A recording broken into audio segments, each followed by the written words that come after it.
João, e diante desse momento em que Pedro, já cheio do Espírito Santo, cheio da graça, revestido de poder, ele se depara com aquele homem aleijado, um coxo, que se encontrava à porta do templo e que nos ilustra, meus queridos irmãos, a vida de todo aquele não salvo. Pedro se deparou de cara com um homem que nos ilustra a vida de todo aquele não salvo, que não consegue dar um passo para a casa de Deus, que não consegue dar um passo para louvar a Deus, que não consegue se pôr de pé e fazer algo para Deus, porque espiritualmente está coxo espiritual. Então, quando Pedro olhou para aquele homem, irmão, ele ilustra a figura de uma pessoa não salva. Sabe, queridos, que é levada por alguém ao templo. Todos os dias ele estava à porta do templo, mas todos os dias ele era o que, irmão? Levado. Outra, a Bíblia não mostra que ele estava à porta do templo com o desejo de adorar. Ele tinha um ofício, e o ofício era pedir esmola aos que entravam ao templo. Então observe aqui que este homem é bem uma ilustração da vida de todos nós quando não era cristão. Éramos coxos espirituais, éramos aleijados espirituais, e eu digo mais para os irmãos, desde o ventre de nossa mãe. Meus queridos, você pode falar para mim, perguntar, meu irmão, mas eu nasci, eu ando, eu corro, eu faço tudo, eu não vejo dificuldade para isso. Fisicamente sim, mas espiritualmente todos nós nascemos aleijados, e desde o ventre de nossa mãe estávamos aleijados espirituais. Como é isso? Nós poderemos ir para o Éden e ver Adão, o primeiro homem que Deus fez, que não era aleijado, que não era coxo, ele era perfeito. Deus disse: eu vou fazer Adão, não vou fazer uma criança, não vou fazer um jovem, eu vou fazer Adão logo um homem perfeito, não vai ter dificuldade para andar, não vai ter dificuldade para pular, não vai ter dificuldade para cuidar do meu jardim. Então Adão era perfeito, não era aleijado, não era coxo, nem era manco, mas um dia ele desobedeceu a Deus, ele desobedeceu a palavra, e diz a Escritura que ele agora ficou aleijado, ficou manco, ficou, irmão, coxo, a ponto de todos os dias, quando Deus ia ao jardim, Adão fazia questão de ir a Deus, de falar com Deus, de chegar até Deus. Eu pergunto aos irmãos, quando Adão pecou, ele tornou como antes a ir a Deus? Não. Por quê? Porque ele ficou aleijado espiritual, ele ficou coxo, ele já não podia mais ficar sobre os seus pés, ele não poderia mais ficar com aquela, sabe, aquele desejo de ir até Deus, porque espiritualmente Adão estava aleijado espiritual. Amém. E eu digo para os irmãos, quantos no nosso meio não se encontram aleijados espiritual? Andando, falando, correndo, trabalhando, mas quando se fala em dar um passo para fazer as coisas de Deus, já não tem força, já não tem ânimo, já não tem vigor, já não tem entusiasmo. O que é isso, irmão? Aleijados espirituais, coxos espirituais. Adão trabalhava todos os dias no jardim do Éden, mas quando ele pecou, Deus procurou Adão e disse: Adão, Adão, olha onde tu estás. Ele não achou Adão.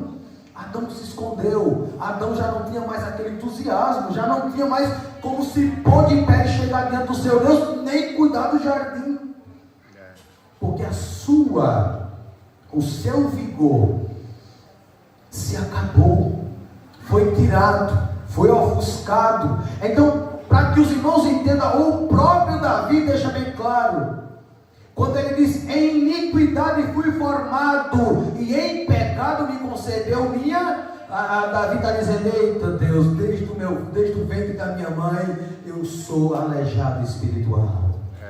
Desde o ventre da minha mãe, a minha natureza é pecar. Aí a Bíblia diz que todos pecaram e destituídos foram da glória de Deus, separados de Deus, aleijados espirituais. Louvado seja o nome do Senhor. Então, quando Pedro chegou diante daquele homem à porta do templo, Pedro viu um homem numa situação de um aleijado ou de uma pessoa não salva. Esse homem que estava aleijado ilustra a vida de todos nós quando não éramos salvos. Esse homem, ele representa nós que não poderíamos cantar um hino de adoração a Deus, não podíamos nos levantar e dar um passo à casa de Deus. Alguém é até trazido, sabe, irmão? Para a casa de Deus tem pessoas que fazem de tudo para trazer as pessoas para a casa de Deus. Isso é bom? É, mas o principal é quando o Espírito Santo toca e nos traz até aqui. Você nunca mais será a mesma pessoa, porque quem está te trazendo é o Espírito do Todo-Poderoso. Esta noite eu creio que quem te trouxe aqui foi Deus, quem te chamou foi Deus, e que quem te guiará será o Todo-Poderoso.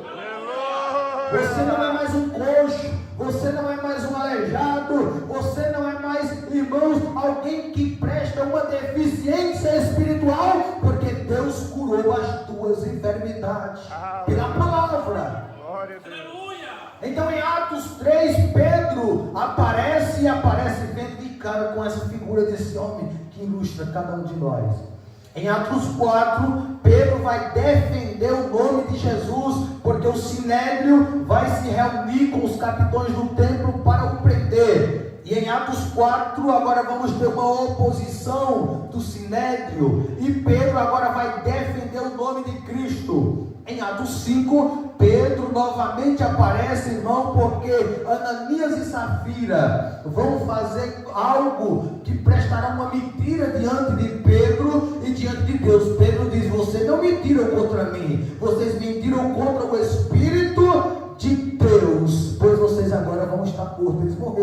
Eles morreram porque o Espírito Santo não se agradou de ambos em ter mentido contra Deus. Não foi contra Pedro, não foi contra os apóstolos, foi contra Deus. Então, irmãos, Atos 6 e 7, Pedro vai sair um pouco de cena e vai aparecer a história de Estevão, aquele mártir, o primeiro que morreu como mártir, e o Cristo estava em pé aguardando Estevão. Os irmãos conhecem a história porque Estevão também ia defender o Evangelho.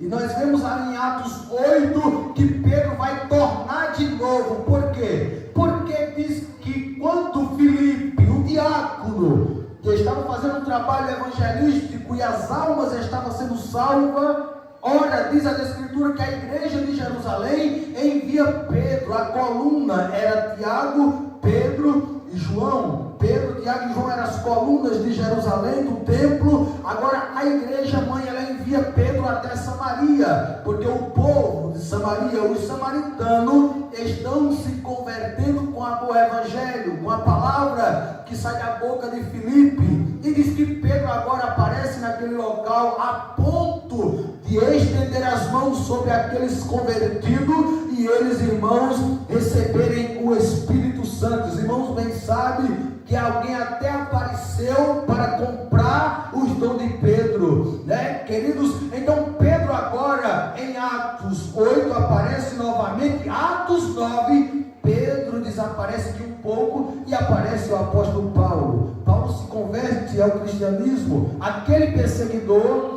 que perseguia a igreja passa agora a ser perseguido, porque em Atos 9 Paulo estará tendo uma revelação da parte de Deus. Em Atos 10 nós vemos Pedro novamente indo à casa de Cornélio, e na casa de Cornélio é a primeira vez que Pedro vai agora pregar para os gentios. Primeiro em Atos 2, Atos 3, Atos 4, Pedro está pregando para os judeus. Segundo, em Atos 8, Pedro está pregando para os samaritanos. Terceiro, em Atos 10, Pedro está pregando agora para os gentios, algo que era difícil para Pedro, porque os gentios era aquele povo que os judeus não sentavam para comer com eles. Eles tinham uma outra tradição, mas Cristo quebrou esse protocolo, Cristo quebrou toda essa indiferença, e agora Pedro poderia sentar com o judeu, Pedro poderia sentar com os samaritanos, Pedro poderia sentar sentar com os gentios, ou seja, a porta da salvação foi aberta para os judeus, a porta da salvação foi aberta para os samaritanos, mas a porta da salvação também se abriu para os gentios em Atos 10. Em Atos 9, Pedro agora trará um relatório para a igreja de Jerusalém. E o que é que Pedro vai falar? Ora, chega em Jerusalém e vai dizer muito explicado que assim como Deus agiu em Atos 2, Deus estava agindo com os samaritanos, Deus estava agindo também com os gentios. Ou seja, Pedro está dizendo para aqueles judeus, Deus também está com os gentios. Deus está operando, Deus está batizando, Deus está salvando, Deus está fazendo maravilha no meio dos samaritanos. Mas quando nós chegamos em Atos 12, esse homem está preso. Esse homem está em cadeias. Esse homem está agora em um momento em esperar para o dia seguinte ser degolado, como Tiago também já tinha sido degolado. Porque o texto diz que Herodes, vendo que aquilo agradara aos judeus, ele diz que matou Tiago e Pedro já estava preparado para o dia seguinte para ser degolado. Por quê? Porque quando Herodes ele matava a coluna e os cristãos, diz que aquilo agradou aos judeus. Meus queridos irmãos, que coisa! Então nesta noite eu quero partilhar com os irmãos a respeito desse texto que revela 3 certezas para dar encorajamento em tempos difíceis. Ora, tem momentos que nós estamos, irmãos, vivendo em tempos difíceis, situações difíceis na vida, como Pedro. É tanta aflição, é tanta dificuldade, é tanta calúnia, é tanta coisa contrária, é as cadeias da mentira, é as cadeias, sabe, irmão, dos contra. Louvado seja Deus, mas eu tenho uma palavra profética para a sua vida, e a palavra é que Deus está vendo a tua aflição. Nunca se esqueça disso. Deus está vendo as nossas aflições. Versículo 4 deixa muito bem claro, queridos irmãos, quando a palavra de Deus diz: porque aquele mesmo tempo Herodes se deu as mãos sobre alguns da igreja para os maltratar, matou a espada Tiago, irmão de João, e vendo que isso agradara aos judeus, continuou mandando prender também a Pedro, e era o dia dos pães asmos. Ora, queridos irmãos, será que Deus não estava vendo? Será que Deus não estava contemplando? Eu pergunto o que Pedro havia feito. Eu falei para os irmãos, era aquele homem, queridos irmãos, que era um pescador. Era aquele homem que, quando Deus chegou, Cristo chegou naquele dia, naquela manhã, e eles estavam lançando a rede, e lançaram a rede a noite toda, não pescaram nada. E Cristo pegou o barco, tinha 2 barcos, mas ele escolheu o barco de Pedro. E quando ele entrou no barco de Pedro, disse que ele pediu para que afastasse o barco mais para um pouco distante, e ele começou a pregar a palavra, ministrar a palavra. Meus queridos, depois ele desce do barco e diz: torne a lançar a rede. Mas Pedro olhou e disse: Senhor, nós temos pescado a noite toda, não pescamos nada. Nós temos lançado a rede, temos feito tudo, nós que temos experiência na área, nós não pescamos nada. Mas diz a palavra do Senhor que Pedro diz: mas segundo a tua palavra, tornaremos a lançar a rede. Ora, os irmãos bem conhecem o texto, lançando a rede, aí diz que agora, queridos irmãos, encheram um barco de peixe.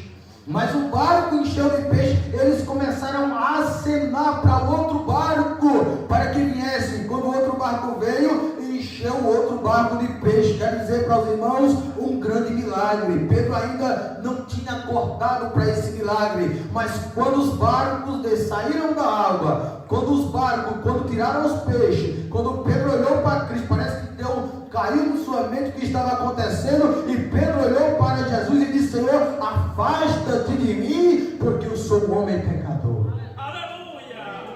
Mas Jesus não quer que nós se afaste dele, não, irmãos. Jesus quer nós bem pertinho de nós. Jesus não quer saber do dia de ontem. Jesus não quer saber de um mês atrás, de um ano atrás. Jesus quer saber do hoje, do agora. Ele diz que não se lembra mais do tempo da nossa ignorância. Ele olhou para Pedro e disse: Pedro, eu não quero que tu esteja venha para perto de mim, porque daqui para frente tu serás pescador de homem. Aleluia. Deixa eu dizer. Glória a Deus. Pedro precisou deixar a rede. Pedro precisou deixar o barco, porque daqui para frente a vida de Pedro seria uma vida diferente.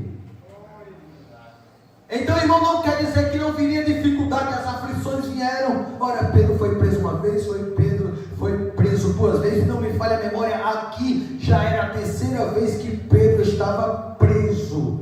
Mas Deus viu e atentou para o que Herodes Agripa havia feito contra o povo, porque os olhos do Senhor, meus queridos irmãos, Ele repousa sobre o justo. Os olhos do Senhor estão contemplando o justo. Ora, você às vezes passa por tanta dificuldade, tantas aflições. Esta noite Deus está te dizendo: os teus olhos estão repousados sobre a tua vida que é justo.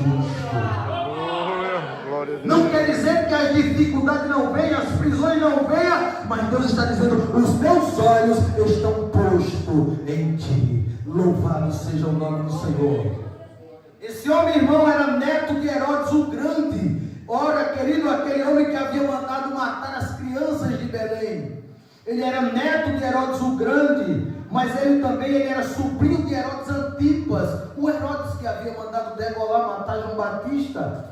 Então esse Herodes aqui, ele veio de uma família perversa, de uma família má, sabe, irmão? De um coração perverso, de um coração maldoso. Louvado seja Deus, mas Deus, Ele estava vendo tudo o que estava acontecendo na vida de Pedro, como também viu as aflições de Israel.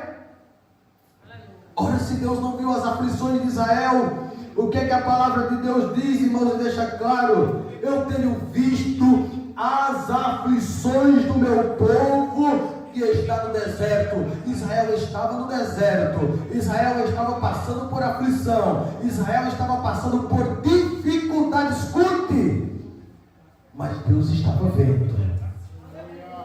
Deus estava vendo tudo que Israel estava passando. Aí Deus disse: por isso desci para salvar Israel. E Deus ainda viu as aflições de Ana. Ora, se Deus não estava vendo todo ano, quando Ana e Penina iam para o templo, e Ana, aquela mulher piedosa, devota, sabe, diante de Deus, buscava a Deus, buscava falar com Deus, buscava ver uma vida de piedade com Deus, a ponto de Penina o invejar. Sabe, queridos irmãos, isso é muito importante para nossas vidas. Penina era aquela mulher que também ia para o templo, e Ana juntamente com ela, só que ela era adversária de Ana. Sabe, eu não queria ver a felicidade de Ana, e Ana chorava, e Ana se angustiava, era tanta aflição, era tanta dificuldade, era tanto ataque, mas Deus estava no sublime trono, olhando para Ana e dizendo: eu estou vendo as tuas aflições, mulher, eu estou vendo as tuas dificuldades, mulher, eu estou vendo o que tu estás passando, e no tempo certo eu vou agir na tua vida, eu vou fazer o que tu quer, eu vou fazer o desejo do teu coração. Louvado seja o nome do Senhor. Os irmãos bem sabem que Deus atentou para Ana, viu Ana, ainda que o sacerdote ali ele não compreendesse, mas o Todo-Poderoso estava compreendendo o que estava acontecendo. Porque assim, irmão, muitos não te compreendem.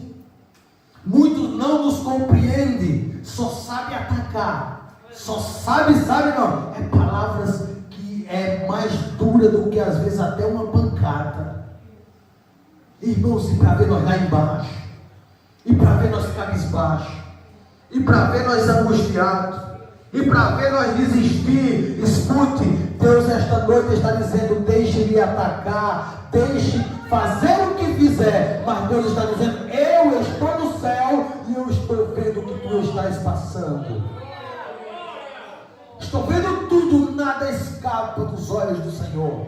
Ele contempla o bem e contempla aquele que está fazendo mal. No tempo certo, Deus está dizendo: eu vou te colocar em um lugar elevado, eu vou te honrar, eu vou te colocar e te dar aquilo que tu precisa. Tu pede um homem, eu vou te dar um profeta, eu vou te dar um sacerdote, eu vou te dar um juiz, porque tu és uma mulher piedosa e anda na minha presença.